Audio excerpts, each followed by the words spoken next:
Chapter 16, page 91. The Singing Tree. Graham was released from the hospital the next morning, mainly because she was so ornery. Gramps wanted her to stay another day, but Graham climbed out of bed and said, "Where's my underwear?"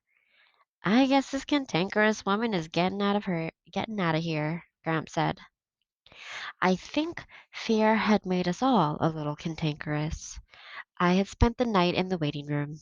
Gramps offered to get me a motel room, but I was afraid that if I left the hospital, I would never see Graham again. The boy we had met at the river curled up in an armchair, but I don't think he slept either. Once he used the telephone.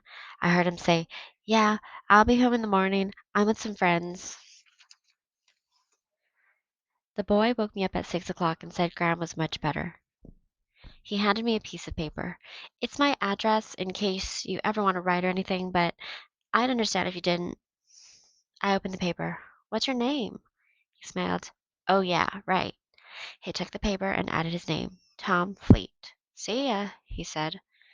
As we were checking out of the hospital, I asked if we should call my father. Gramps said, "Well now, Chickabiddy, I thought about that, but it's only going to make him worry. Do you think we could wait to call him when we get back to Idaho? When we get to Idaho?" Gramps was right, but I was disappointed. I was ready to call my father. I wanted very much to hear his voice, but I was also afraid that I might ask him to come and get me. Outside the hospital, I heard the warbling of a bird, and it was such a familiar warble that I stopped and listened for its source. Bordering the parking lot was a rim of poplars. The sound was coming from somewhere in the top of one of those trees, and I thought instantly of the singing tree in Bybanks. Next to my favorite sugar maple tree beside the barn is a tall aspen. When I was younger, I heard the most beautiful bird song coming from the top of that tree.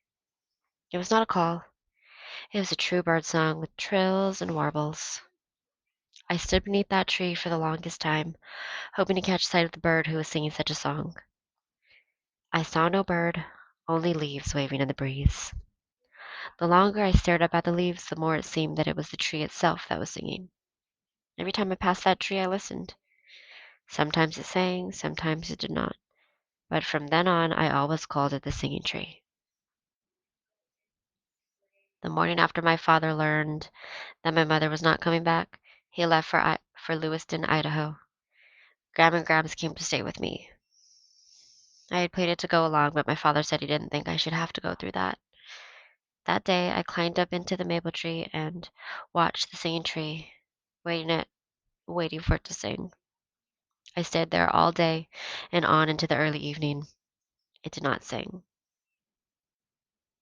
At dusk, Gramps placed 3 sleeping bags at the foot of the tree, and Graham, and I slept there all night.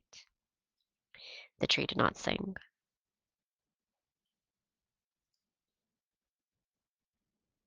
In the hospital parking lot, Graham heard the song too. "Oh, Salamanca," she said, "a singing tree." She pulled at Gramps' sleeve. "Oh, it's a good sign, don't you think?" As we swept on across South Dakota toward the Badlands, the whispers no longer said "hurry, hurry" or "rush, rush." They now said, "slow down, slow down." I could not figure this out. It seemed some sort of warning, but I did not have too much time to think about it as I was busy telling about Phoebe.